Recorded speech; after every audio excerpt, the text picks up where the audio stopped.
मेरा नाम रोशन है। मेरी उम्र 21 साल है और मुझसे बड़ी 2 बहनें हैं। मैं 2 बहनों का इकलौता भाई हूँ। मैं अपने माँ बाप का बहुत लाडला हूँ। मेरे माँ बाप ने बचपन मेरी हर ख्वाहिश पूरी की है। मेरे पिता 2 साल पहले एक्सीडेंट वजह से मर गए थे। इसी वजह से घर की सारी जिम्मेदारी और बहनों की शादी की जिम्मेदारी मेरे सर पर आ गई थी। मैंने अपनी बहनों की शादी करने में देर नहीं लगाई। पहले मेरी बड़ी बहन का रिश्ता या फिर उसके बाद छोटी बहन का, और 1 साल के अंदर मैंने अपनी दोनों बहनों को विदा कर दिया। मैंने पढ़ाई छोड़कर काम करना शुरू कर दिया। मेरी माँ भी मुझसे बहुत प्यार करती थी, मेरा बहुत ख्याल रखती थी।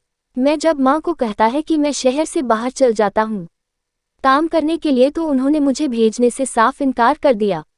मुझे नहीं मालूम था कि माँ मुझे घर से बाहर क्यों नहीं जाने देती थी। ये तो बचपन से ही था कि रात को माँ मुझे कहीं जाने नहीं देती थी। लेकिन जब मैं बड़ा हुआ तब भी माँ मुझे बहुत कम बाहर जाने देती थी। एक दिन मैंने माँ से पूछा कि आपको क्या हो जाता है जब मैं बाहर जाता हूँ। रात के वक्त माँ मुझसे कहती कि बस एक ही बचा है जिसकी वजह से मैं तुम्हें घर से बाहर नहीं जाने देती। मैं तुम्हारी बात सुनकर खामोश हो जाता था, मगर मेरी माँ अभी तक मेरी शादी नहीं करना चाहती थी। मैं कभी कभी सोचता हूँ कि मैं उनको तो अपने बेटों की शादी का बड़ा शौक होता है, मगर मेरी माँ को तो अभी तक मेरी शादी की कोई फिक्र ही नहीं थी। मैं तो बस माँ की इन पाबंदियों में फंस कर रह गया था। मैंने गहरी सांस ली। रात के वक्त में कमरे में बैठा हुआ था। अचानक ही मुझे मेरी तबीयत खराब लगने लगी। मुझे घबराहट होने लगी और बेचैनी भी होने लगी। ऐसा लग रहा था जैसे मेरा दम घुट रहा है। मैं कमरे से बाहर आ गया। माँ अभी तक जाग रही थी। पहले तो कभी माँ इतनी रात तक नहीं जाती थी, मगर आज ना जाने क्यों जाग रही थी। मैं आगे बढ़कर माँ के पास गया तो माँ मुझे देखते ही मेरी तरफ आकर परेशानी से पूछने लगी, रोशन तुम ठीक तो हो? हैरत से माँ को देखने लग गया। अभी मैंने माँ को कुछ भी नहीं बताया था कि मुझे कुछ हुआ है, तो फिर माँ को कैसे पता चल गया कि मैं ठीक नहीं हूँ? वो तो मेरे लिए परेशान हो गई। मैंने कहा माँ कुछ नहीं हुआ है, लेकिन माँ मुझसे कहने लगी, अगर कोई बात है तो बताओ, तुम इतनी रात को अपने कमरे से बाहर इस वक्त क्या कर रहे हो? तुम ठीक तो हो? मैंने माँ की तरफ देखकर इनकार में सिर हिला दिया। मेरी तरफ देखकर माँ कुछ सुकून, लेकिन कोई बात तो जरूर थी। किसी वजह से माँ इतना परेशान हो गई थी। मैंने कुछ नहीं हुआ तब जाकर माँ को कुछ सुकून मिला और वह कमरे में चली गई। लेकिन मुझे खुद अपनी हालत का नहीं पता था कि मुझे क्या हो रहा था। कुछ भी समझ नहीं आती। देवता के बाहर ही टहलते रहा। फिर मैं अपने कमरे में आ गया और लेटकर सो गया। रात को ना जाने किस वक्त मेरी आंख खुली। मैंने देखा कि माँ मेरे पास ही थी। पहले हफ्ते माँ की तरफ देखा जो मेरे पास बैठी हुई थी। माँ को कुछ दिनों से ना जाने क्यों मेरी इतनी फिक्र लगी हुई थी। मैंने हैरत से माँ की तरफ देखा और कहा, माँ आप इतनी रात को यहाँ पर कैसे और क्यों मेरे पास बैठी हुई हो? आप अभी तक सोए नहीं? अब आप अपने कमरे में जाकर सो जाओ। मैं ठीक हूँ। माँ ने मेरी तरफ देखा और कहने लगी, मुझे तुम्हारी फिक्र हो रही थी। मैंने कहा, क्यों, मुझे क्या हुआ है? मैं तो बिल्कुल ठीक हूँ। आप आराम से जाकर सो जाए। उन्होंने मुझसे कहा कि ठीक है, मैं चली जाती हूँ, तुम अपना ख्याल रखना। तो माँ उठकर कमरे से चली गई। मुझे ऐसा लग रहा था जैसे मुझे बुखार हो रहा है और मेरे सर में बहुत तेज दर्द हो रहा था। अगले दिन तक मुझे बहुत तेज बुखार है। माँ ने मुझे कहा कि वो किसी तांत्रिक बाबा से मेरे लिए कुछ ले आएंगे। मैंने माँ से कहा, क्यों, मुझे ऐसा क्या हो गया? पहले भी तो बुखार हो जाता था। तांत्रिक बाबा के पास जाना जरूरी है क्या? तभी माँ ने मुझे डांट कर खामोश कर दिया और जबरदस्ती मुझे उस तांत्रिक के पास ले गए। हो बाबा मुझे अजीब सी नजरों से घूर रहा था। उसने मुझे ग्लास पानी का दिया। जैसे ही मैंने वह किया, उसके बाद मुझे कोई होश नहीं रहा। जब मेरी आंख खुली तो मैं कमरे में अकेला था। माँ भी कमरे में नहीं थी। मैंने माँ को आवाज दी तो माँ कमरे के अंदर। मैंने माँ से कहा, ये कौन सा बाबा था? माँ मुझसे कहने लगी, उन्होंने दवाई पिलाई थी जिससे तुम जल्दी ठीक हो जाओगे। मैंने इनकार से सिर हिलाया क्योंकि मुझे इन सब बातों पर कोई भरोसा नहीं था। मैं मनगढ़ंत लोगों को नहीं मानता था। इस वजह से माँ कमरे से चली गई। उस दिन के बाद माँ का अजीब तरह गया हो गया था। मैं जब भी उन्हें कुछ कहता वह इस काम को उठा कर देती थी। आप तो मेरी कोई बात भी नहीं सुनते थी। जब भी उन्हें मैं कहता है कि मुझे कहीं जाना है तो गुस्सा कर जाती थी। मुझे तो उनकी कुछ समझ नहीं आ रही थी, या फिर इनको हो क्या गया है। एक दिन ऐसे ही मुझे गुस्सा आ गया और मैंने माँ को गुस्से में कह दिया कि आप मेरी कोई बात सुनती ही नहीं हो। आप मेरी कोई बात मानते भी नहीं हो, मुझे भी अब आप कोई बात नहीं करनी है। उस दिन के बाद माँ मुझे कहने लगी कि वह जल्द से जल्द ही शादी करना चाहती है। मैं तो उनकी बात सुनकर चौंक ही गया था कि कभी उन्होंने मेरी शादी कर दे फिर तक नहीं किया था, पर अब मेरी शादी करने की बात कर रही है। आज से पहले उन्हें कभी मेरी शादी का कोई भी ख्याल नहीं आया था, लेकिन अब उन्हें यूं अचानक से मेरी शादी का ख्याल आ गया था। मुझे तो कुछ समझ नहीं आ रहा था। माँ की सारी बातें मेरी समझ से बाहर थी। अचानक मेरी शादी क्यों करना चाहती है। एक दिन मैं खाना खा रहा था और माँ मेरी बहन के साथ फोन पर लगी हुई थी। उसे बता रही थी उन्हें जैसी लड़की ढूंढनी थी, ढूंढ ली है, अब दुआ करना कि घरवाले मान जाए। मुझे लगा पता नहीं किसके बारे में बात हो रही है, किसकी शादी की बात हो रही है। मेरी समझ में नहीं आ रहा था कि माँ किस लड़की की बात कर रही है। जब मैं फ़ोन काटकर मेरे पास आकर बैठे, तब मैंने उनसे पूछा कि आखिर किसके रिश्ते की बात हो रही थी। माँ ने मुझे बताया कि मेरे मामा के दोस्त की बेटी है जो बहुत ही सुंदर है, उसी से रिश्ते की बात हो रही थी। वह भी मेरे लिए। मैं चौंक गया। उसके रिश्ते की बात तो पहले भी चली थी, लेकिन माँ को तो और लड़कियां देखने की फुर्सत ही नहीं थी। वह तो बस एक ही लड़की के पीछे पड़ गई थी। हजारों लड़कियां थी मगर माँ को तो वही एक लड़की चाहिए थी और मैं उसी के साथ मेरी शादी करना चाहती थी। एक दिन मेरी बहन से बात हुई थी। मैंने उससे कहा कि मुझे जमाने पसंद की है और उसी के साथ मेरी शादी करना चाहती है। आखिर मैं भी तो देखूं कि वह लड़की है कौन जिसके सिवा माँ को कोई दूसरी लड़की पसंद नहीं आती। मेरी बहन कहने लगी, भैया माँ ने हमें सख्ती से मना किया है कि आपको वह लड़की नहीं दिखानी है, कुछ भी हो जाए। मैंने हैरत से कहा, क्यों भाई, शादी से पहले तो एक बार लड़की को देखूंगा ही, यह माँ की कैसी जिद है। एक बार लड़की को देखूंगा ही, यह माँ की कैसी जिद है, क्या अब मैं लड़की को भी नहीं देख सकता। अपनी बहन की बात सुनकर मुझे हैरानगी हो रही थी। वो मुझसे मना कर रही थी कि कुछ भी हो जाए, लड़की नहीं दिखानी है। भैया को आखिर यह क्या बात हुई थी, मेरी जिसके साथ शादी होनी है उसे देख भी नहीं सकता। ये बात बहुत अजीब थी। मुझे इस बात का मतलब बिल्कुल भी समझ नहीं आ रहा था। मैं कोई पागल था जो बिना देखे ही लड़की से शादी कर लेता। रात का वक्त था, मैं कमरे में बैठा हुआ था। मुझे कुछ भी समझ नहीं आ रहा कि मैं क्या करूं। फिर मैं उठा और माँ के कमरे में चला गया। वह मुझे देखकर कहने लगी, क्या हुआ है, तुम परेशान लग रहे हो। मैं माँ के पास जाकर बैठ गया और मैंने माँ को कहा, मुझे बताया आप मेरी शादी किसके साथ कर रही है, मुझे उस लड़की को देखना है। माँ मुझे देखकर कहने लगी, क्या हो गया है अचानक से तुम्हें, मैंने बस एक बार कह दिया लड़की के साथ मैं तुम्हारी शादी करना चाहती हूँ तो मुझसे नहीं देख सकते।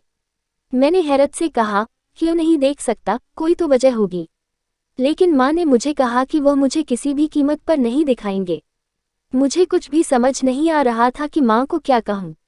मैं अपने कमरे में आ गया और सोचा चलो जब शादी होगी मैं तभी उस लड़की को देख लूँगा, या फिर मेरी माँ ने मेरे लिए सॉन्ग और परी पसंद की है जो उन्होंने मुझे दिखाई तक ने, और किसी से मेरी शादी भी करवाने वाली है। माँ मेरी शादी की तैयारी कर रही थी। माँ को ना जाने अब अचानक से मेरी शादी की क्या जल्दी थी। धीरे धीरे मेरी शादी का वक्त आ गया और आज मेरी मेहंदी की रस्म थी, लेकिन माँ मुझे अपनी शादी से कुछ नजर नहीं आ रही थी। वह मुझे परेशान थी लग रही थी। मैंने माँ से पूछा, माँ आपको क्या हुआ, लेकिन उन्होंने मुझसे मना कर दिया कि उन्हें तो कुछ भी नहीं हुआ है। जब फंक्शन खत्म हुआ तो मैं कमरे में आ गया। मुझे ऐसा लग रहा था जैसे मेरा दम घुट रहा है। मुझे ना जाने क्या हो रहा था।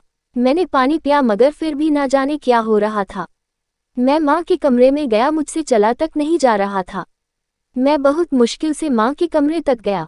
माँ मुझे देखकर हैरान हो गई थी और कहने लगी, क्या हुआ है, क्यों परेशान हो तुम। मैंने माँ को कहा, माँ मुझे ना जाने क्या हो रहा है, मुझे कुछ समझ नहीं आ रहा कि क्या करूं, मेरी तबीयत कुछ ठीक नहीं लग रही। माँ मुझसे परेशानी से पूछने लगी, क्या हुआ है, कुछ तो बताओ। मैं वहीं पर माँ के पास बैठ गया और गहरी सांस लेने लग गया। माँ मुझे कहने लगी, परेशान मत हो बेटा, कुछ नहीं होगा। माँ ने अलमारी से मुझे कुछ बोतल निकाल कर दी और कहने लगी, यह पानी पी लो। मैंने माँ को हैरत से देखा और कहा, यह पानी आपको किसने दिया है। मैंने कहा, ये तांत्रिक बाबा ने दिया है। माँ की बात सुनकर मैंने गुस्से में कहा कि मुझे नहीं पीना, जब आप जानती हैं मुझे इन सब बातों पर यकीन नहीं तो मैं क्यों पियो। तो फिर माँ मुझसे कहने लगी, एक बार पी लो, कुछ नहीं होता। माँ की बात सुनकर मैंने पी लिया और माँ ने मुझे मेरे कमरे में भेज दिया। मैं कमरे में आ गया और वहां पर आकर लेट गया। आप मुझे कुछ तो कौन मिल रहा था और मैं सो गया। फिर मेरी पूरी रात आंख नहीं खुली। सुबह के वक्त ही खुली। आज मेरी बारात थी और मेरा मूड भी काफी फ्रेश था। लग रहा था पहले तो मुझे थोड़ी कमजोरी सी लग रही थी, लेकिन बाद में सब ठीक हो गया। जब मैं कमरे से बाहर निकला तो माँ आंगन में ही बैठी थी। माँ मुझे कुछ परेशान लग रही थी। सुबह सुबह ना जाने माँ रही थी। मुझे तो कुछ समझ नहीं आ रहा था। काफी वक्त बाद माँ घर को वापस आई थी। जब मैंने उनसे पूछा कि आप कहाँ गई थी तो उन्होंने मुझे कुछ नहीं बताया। मैंने गुस्से से कहा, आप मुझे कुछ भी नहीं। आखिरकार मेरी शादी हो गई और हम दुल्हन को विदा करके घर लेकर आ गए, लेकिन ना जाने क्यों मैंने अभी तक उस लड़की को नहीं देखा था और मेरा कमरे में जाने को भी दिल नहीं कर रहा था। आखिर जाना तो था ही। थोड़ी देर के बाद मैं कमरे में गया। सामने ही वह बेड पर घूंघट ओढ़कर बैठी हुई थी। मैं उसके पास जाकर बैठ गया। काफी देर बैठा था। मैंने हिम्मत करके उसका घूंघट उठा ही लिया, लेकिन मैं तो उसको देखता ही रह गया। बहुत ही खूबसूरत थी। मैं उसके चेहरे से नजर नहीं हटाती रहा था। वह भी मेरी तरफ ही देख रही थी, जैसे वह मुझे देखकर कुछ कहेगी। फिर उसने मुझसे कहा कि मैंने आपको पहले भी कहीं देखा है। मैंने मुस्कुराते हुए कहा, कहाँ देखा है? मैं तो आपको पहली बार देख रहा हूँ। मैंने तो आपको पहले कभी नहीं देखा। वह मेरी यह बात सुनकर मुस्कुराए। वह मुझे बहुत अच्छी लग रही थी। उसकी बातें करने का अंदाज भी बहुत अच्छा था और उसकी आवाज़ भी बहुत खूबसूरत थी। अगले दिन माँ ने मुझसे पूछा कि लड़की अच्छी लगी तुम्हें? माँ की बात सुनकर मैंने शर्माते हुए सिर हिला दिया। कुछ दिन बाद मैंने अपनी पत्नी में एक अजीब सी बात महसूस की कि रात के वक्त वह कमरे में बेचैन हो जाती थी, जैसे उसका दिल बाहर जाने को करता था। मुझे समझ नहीं आती थी क्योंकि क्या हो जाता है। कभी कभी वह मुझसे कहती कि मेरा दिल घबरा रहा है, मैं बाहर जा रही हूँ। वो छत पर चली जाती थी उसके जाने के बाद। कहने लगी, मैं नहीं जानती कि मुझे क्या हुआ था। उसके चेहरे की तरफ देखने लगा जहाँ बहुत परेशानी छाई हुई थी। मुझे तो कुछ समझ नहीं आ रहा था कि यह सब उसके साथ क्या हो रहा है।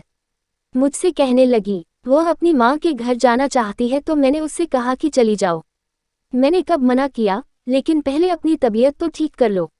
उसने मुझसे कहा, आपकी माँ ने मुझे मना कर दिया है कि मैं कहीं नहीं जा सकती। उसकी यह बात सुन मैं सोच में पड़ गया था, या फिर मैंने उसको जाने से क्यों मना कर दिया।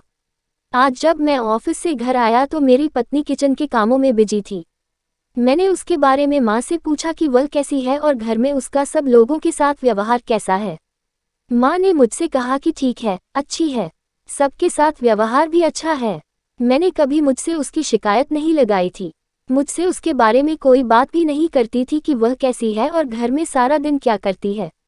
माँ मुझे नहीं बताना चाहती थी। मैंने सोचा चलो दोनों एक दूसरे के साथ बहुत खुश है। लेकिन जब भी मैं काम करके घर आता था तो मेरी पत्नी मुझे देखकर बहुत खुश हो जाती थी। लेकिन मुझे ऐसा लगता था जैसे मेरी गैर मौजूदगी में वह परेशान से रहती हो।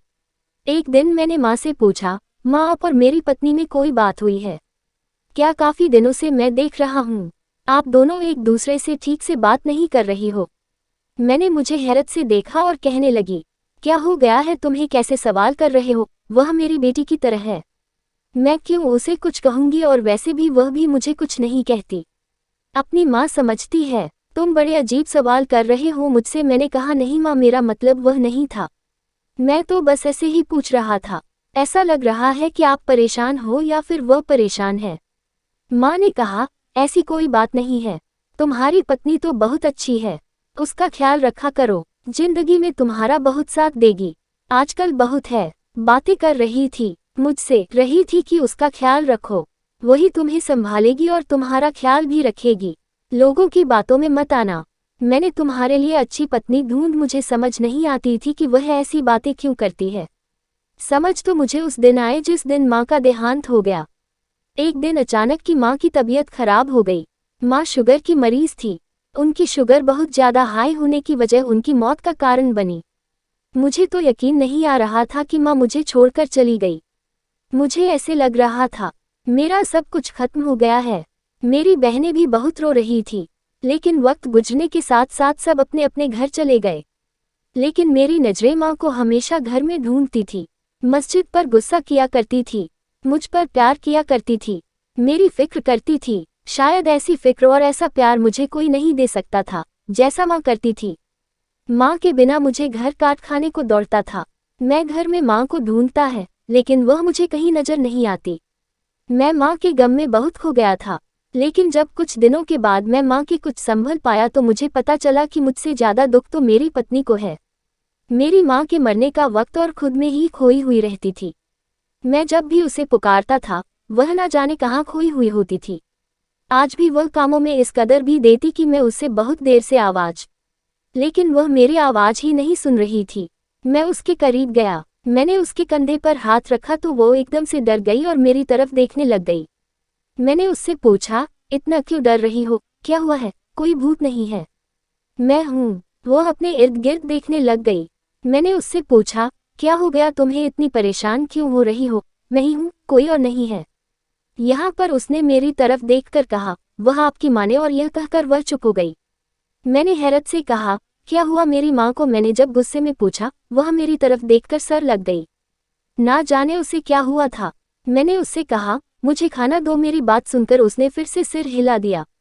मुझे तो उसकी कहानी समझ नहीं आती थी। पता नहीं वह क्या कहना चाहती थी। पूछो तो कुछ बताती नहीं थी और ना ही पूछो तो अपने आप में ही खो ही रहती थी। कुछ दिन ऐसे ही गुजर गए तो मुझे पता चला मेरी पत्नी माँ बनने वाली है। इस वक्त मेरी खुशी का तो ठिकाना ही नहीं था। खुश तो वह भी बहुत थी, लेकिन थोड़ी डरी हुई लग रही थी। रात के वक्त मेरी आंख खुली तो मेरी पत्नी कमरे में मौजूद नहीं थी। मैं उसे इधर उधर देखने लग गया, ना जाने वह कहाँ चली गई थी। मैं उसके कमरे से बाहर आया तो वह आंगन में बैठी हुई थी। मुझे हैरत हो रही थी, वह के आंगन में क्यों बैठी हुई। जब मैं उसके पास जाकर बैठा तो ऐसा लग रहा था जैसे वह कहीं से चलकर आ रही हो। उसकी सांस फूल रही थी, उसके चेहरे पर पसीना था। मुझे हैरत हो रही थी कि वह इतनी रात को कहाँ गई थी। उसने चादर भी ओढ़ रखी थी। मैंने उससे पूछा, तुम कहाँ गई? तुम्हारी सांस क्यों फूल रही है? मुझे देखकर कहने लगी, मैं तो कहीं भी नहीं गई थी। मैंने कहा, फिर यह सब क्या हो रहा है? तुमने काली चादर क्यों रही है और तुम्हारी सांस भी क्यों फूल रही है? इससे तो साफ पता चल रहा है कि तुम कहीं गई हुई थी। वह कहने लगी, नहीं, मैं कहीं नहीं गई थी। मुझे कहाँ जाना था? मैं कहीं भी नहीं गई थी।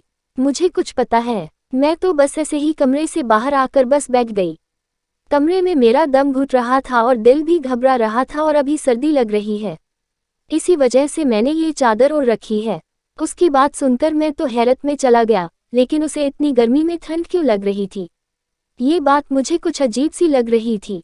मैं उसे कमरे में लेकर आ गया, उसके चेहरे की तरफ देखने लगा। वह बहुत घबराई हुई लग रही थी। मैंने उसका हाथ पकड़ा तो उसके हाथ बिल्कुल ठंडे पड़े थे। मैंने उसको फिर पानी दिया, को पानी पीकर सो गई।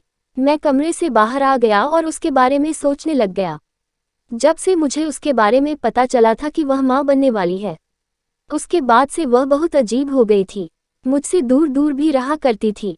मुझे कभी कभी ऐसा लगता था जैसे वह मुझसे दूर ही रहना चाहती है। शायद वह मेरे पास नहीं रहना चाहते। मेरी तो समझ नहीं आ रहा था कि मैं इसका क्या करूं, लेकिन मुझे उससे मोहब्बत हो गई थी।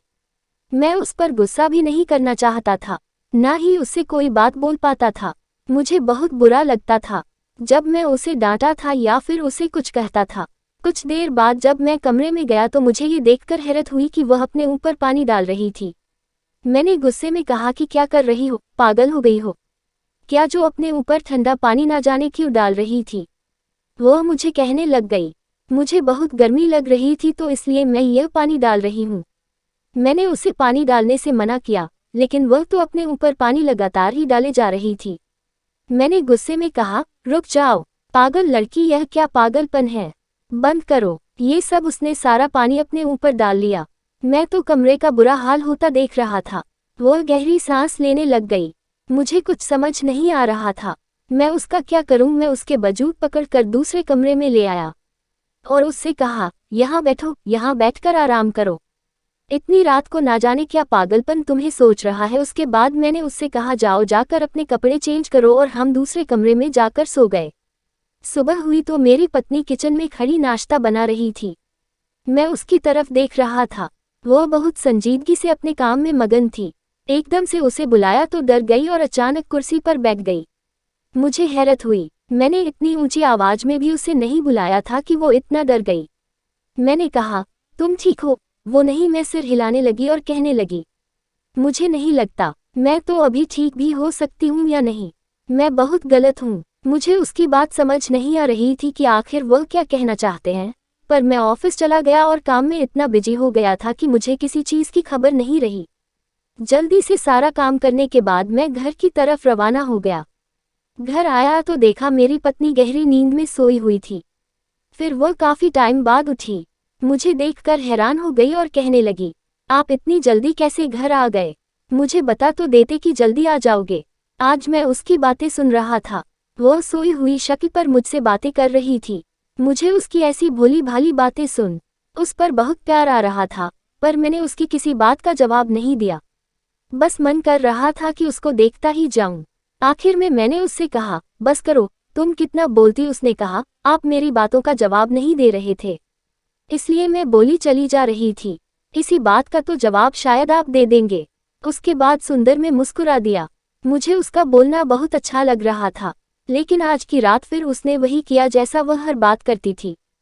ठंडा पानी अपने ऊपर डालने लग गई और कहने लगी, मुझे बहुत गर्मी लग रही है। मैंने हैरत से उसकी तरफ देखा और कहा, चलो मैं तुम्हें डॉक्टर के पास लेकर जाता हूँ। मेरी बात सुनकर घबरा गई और मुझसे कहने लगी, नहीं, मुझे डॉक्टर के पास नहीं जाना।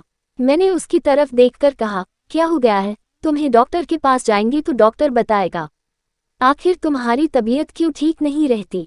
तुम्हें इतनी गर्मी क्यों सताती है? लेकिन वह तो जाने के लिए तैयार ही नहीं थी, बहुत घबरा रही थी। मैं उसे बाहर से कमरे में लेकर आया। उसकी हालत बहुत बुरी हो रही थी। मुझे तो डर भी लग रहा था।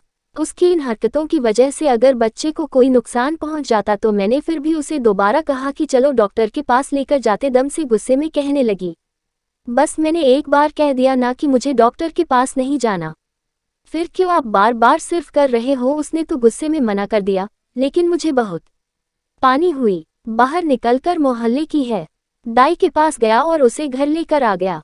मेरे पति उस दाई को देखकर भी परेशान हो गई और मुझसे कहने लगी कि इससे कहो यह मुझे हाथ भी नहीं। फिर भी दाई को कहा, मेरी पत्नी को देखिए क्या हुआ है, इसे को चेक करने लग गई।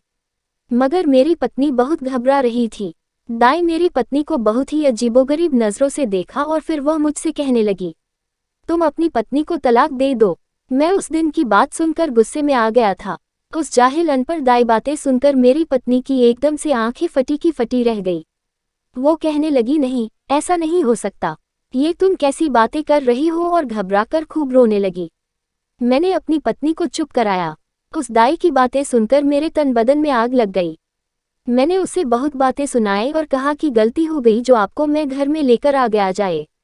आप यहाँ से आज के बाद एक घर में मत आना। मैंने भाई को भेज दिया और उसे बहुत सारी बातें भी सुनाई।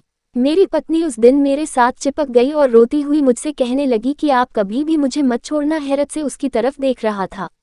वह बुरी तरह से कांप रही थी। मैंने उससे कहा, कुछ नहीं होता, मैं पास हूं ना तुम्हारे, मैं भला तुम्हें कैसे छोड़ सकता हूं। मैंने उसके आंसू साफ किए। न जाने क्यों इतनी डर गई थी कि उसके हाथ भी कांप रहे थे। मेरे प्यार से उससे कहा, कुछ नहीं, तुम्हारे पास ही हूँ। आज के बाद किसी भी दाई को घर लेकर नहीं आऊंगा। और वह मुझे कुछ सुकून से लग रही थी। उसे तो मैंने सुकून दिला दिया था, लेकिन मुझे खुद बहुत ही ज्यादा अजीब लग रहा था। उस दाई का इस तरह से कहना, आखिर वह क्या चाहती थी? उसका क्या मतलब था? उसने ऐसा भी क्या देखा मेरी पत्नी में जो वह ऐसी बातें कह रही थी? उसकी बात सुनकर मुझे परेशानी होने लग गई थी। मुझे कुछ भी समझ नहीं आ रहा था कि अब मैं क्या करूं और क्या ना करूं। मैं जब भी अपनी पत्नी को डॉक्टर के पास ले जाने को कहता हूं तो उस पर भी वह मुझसे गुस्सा करती है। कहती है उसे कहीं भी नहीं जाना, लेकिन ना जाने क्यों वह कहीं भी नहीं जाना चाह रही थी। कोई तो वजह थी जो वह किसी डॉक्टर के पास भी नहीं जा रही थी।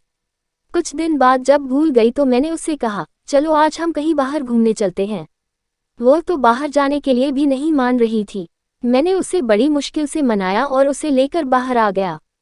थोड़ी देर के बाद मैं उसे बातों बातों में बहलाकर अस्पताल तक ले गया।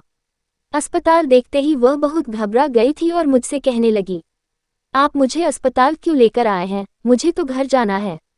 मैंने गुस्से में कहा, आप तो तुम्हें अस्पताल ही जाना होगा। मेरे साथ मैं उसे अस्पताल के अंदर ले आया और डॉक्टर को उसके बारे में सब कुछ बता दिया। डॉक्टर मेरी पत्नी को अजीबोगरीब नज़रों से देख रहे थे।